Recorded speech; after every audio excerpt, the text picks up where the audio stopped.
김민하 기자 어서 오세요. 안녕하세요. 자, 첫 번째 시사위기 항목은요. 경제에서 다시 역사로입니다. 역사로 어떤 내용인가요? 더불어민주당 일본 경제침략대책특위가 오늘 국회 정론관에서 브리핑을 했는데요. 네. 8월 15일 광복절에 아베 신조 일본 총리가 야스쿠니 신사를 참배해서는 안 된다 이런 내용이었습니다. 네. 특위 간사를 맡고 있는 오기영 변호사는 아베 신조 총리가 2013년에 야스쿠니 신사를 참배한 것을 거론을 하면서 마치 독일 수상이 히틀러묘를 찾아가서 참배한 것과 같은 상황이었다라고 얘기를 했습니다. 그런데 갑자기 야스쿠니 신사 얘기가 나온 이유가 있나요? 일본이 극자외선용 포토레지스트 수출 승인을 이제 하면서 네. 이걸 왜 하는지에 대한 얘기를 이제 스가 요시히데 관방장관이 밝혔다 이 뉴스를 전해드리지 않았습니까? 그랬죠. 여기서 말미에 일본 기자가 8월 15일 아베 신조 총리가 야스쿠니 신사에 참배를 할 계획이 있느냐 이렇게 물어봤거든요. 네. 그랬는데 스가 요시히데 관방장관이 총리 자신이 적절하게 판단할 문제라고 생각한다라면서 즉답을 피한 것이죠. 네. 그래서 아베 신조 총리가 참배를 하려는 거 아니냐 이런 이제 가능성이 제기가 되고 있는 겁니다. 야스쿠니 신사는 전범들의 위패가 있는 곳 아닌가요?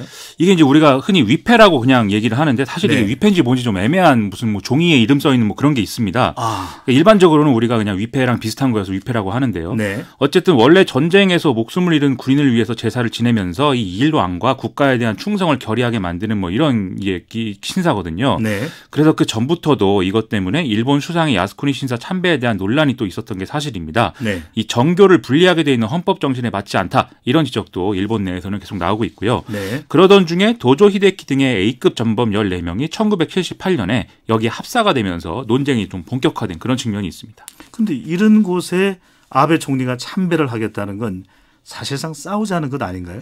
사실 그렇죠. 최근에 네. 일본의 수출 규제 강화는 뭐 본인들은 부인하고 있지만 결국 강제징용이라는 역사적 문제에 대한 어떤 행위라고 볼 수밖에 없지 않습니까? 네. 따라서 양국 간의 갈등 해소를 위한 첫 번째 계기로 좀 생각해 볼 수 있는 게 8월 15일 날 이제 문재인 대통령이 내놓을 메시지다 이렇게들 얘기를 많이 하고 있습니다. 네.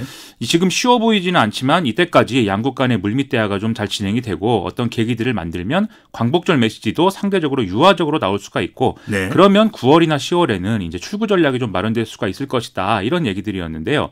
하지만 아베 신조 총리의 이 야스쿠니 참배 여부가 쟁점이 되고 심지어 참배를 강행하기까지 한다고 하면 이런 스케줄은 이제 생각할 수가 없게 되는 거죠. 참배 여부가 중요하겠네요. 이 전범 합사 이후에는 야스쿠니 신사를 참배한 일본 총리들이 또 누가 있었나요?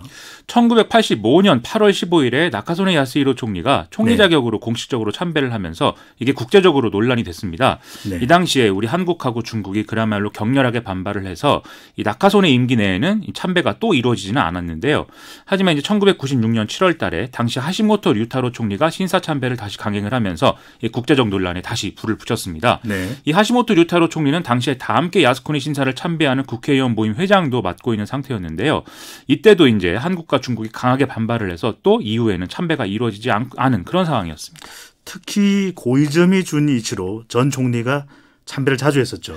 그렇습니다. 이 고이즈미 주니치로 총리는 2001년부터 2006년까지 매년 어떤 형태로든지 야스쿠니 신사를 6차례 참배를 했기 때문에 상당한 논란의 중심에 설 수밖에 없었는데요. 특히 2006년에는 이 총선 공약으로 내세웠던 8월 15일 참배를 강행했습니다.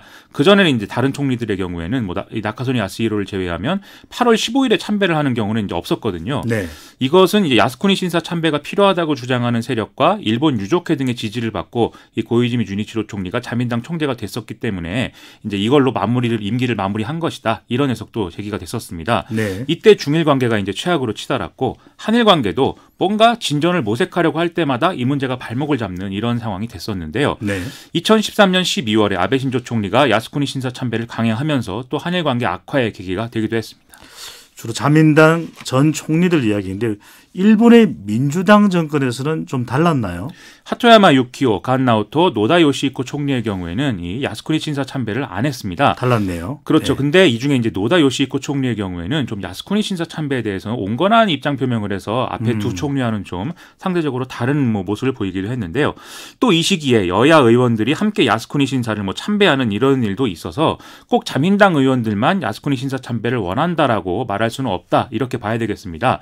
즉 네. 경제 이전에 역사 인식부터 바로잡아야 한다. 이 점을 보여주는 문제다. 우리가 좀 이렇게 얘기할 수가 있겠네요. 문제네요. 두 번째 항목은요. 다시 치고받는 미국과 중국입니다. 다시 치고받는 뭐 장군 멍군인가요?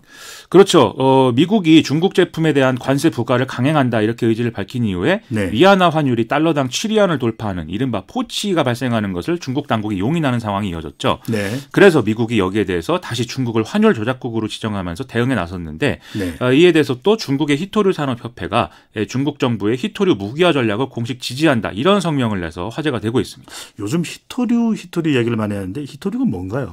히토류는 뭐 자석, 모터, TV, 뭐 스마트폰, 발광 다이오드 이런 데 다 쓰이는 전자장비에 광범위하게 들어가는 어떤 광물을 이야기하는데요. 네. 중국이 세계 히토류 생산의 80% 이상을 차지하고 있는 상황입니다. 미국 등의 다른 국가들도 히토류 생산을 할 수는 있는데 환경오염 문제라든지 또 인건비 문제에서 중국의 경제성을 따라잡을 수 없는 게 또 현실이거든요. 네. 이러다 보니까 중국의 영토 및 무역 갈등 이런 것들이 벌어질 때마다 종종 히토류를 무기화하는 이런 카드를 꺼내 들곤 하는 상황이 일어나고 있습니다. 미중 무역 전쟁하면 중국의 화웨이가 떠오르는데 최근 기술 자립을 선언했다고요? 그렇죠. 화웨이는 지난 4월에 미국 상무부에 의해서 거래 제한 명단에 지금 올라가 있는 상태인데요. 그 때문에 이제 미국 IT 기업들이 거래 중단을 이제 하는 그런 일이 쭉 이어졌습니다. 네. 그렇게 되니까 화웨이는 자기들이 스마트폰을 만들어야 되는데 이 스마트폰에 들어가는 오퍼레이션 시스템이라든지 이런 건 다 미국제를 써야 되는 상황이거든요. 그래서 스마트폰을 생산할 수 없게 되니까 자신들이 개발한 스마트폰에 쓸 자체 운영체제나 뭐 반도체 칩 개발 이런 것들을 스스로 해서 자립을 하겠다. 네. 이런 선언을 내놓고 있는 상황입니다. 또 시진핑 중국 국가주석도 무역 전쟁에서 이기기 위해서는 반도체 등의 기술 자립이 필요하다. 이런 주장을 쭉 하고 있거든요. 네. 이런 가운데 오늘 화웨이가 안드로이드를 대체할 자체 OS인 훅멍을 공개해서 또 이것도 화제입니다. 훅멍의 영문명은 화합을 뜻하는 하모니로 번역을 하고 있다고 하고요. 네. 또 화웨이는 업계 평균 5배의 임금을 제공하겠다라면서 이 고급 인재 영입에도 박차를 가하겠다는 이런 계획을 내놓고 있습니다. 훅멍 궁금하네요.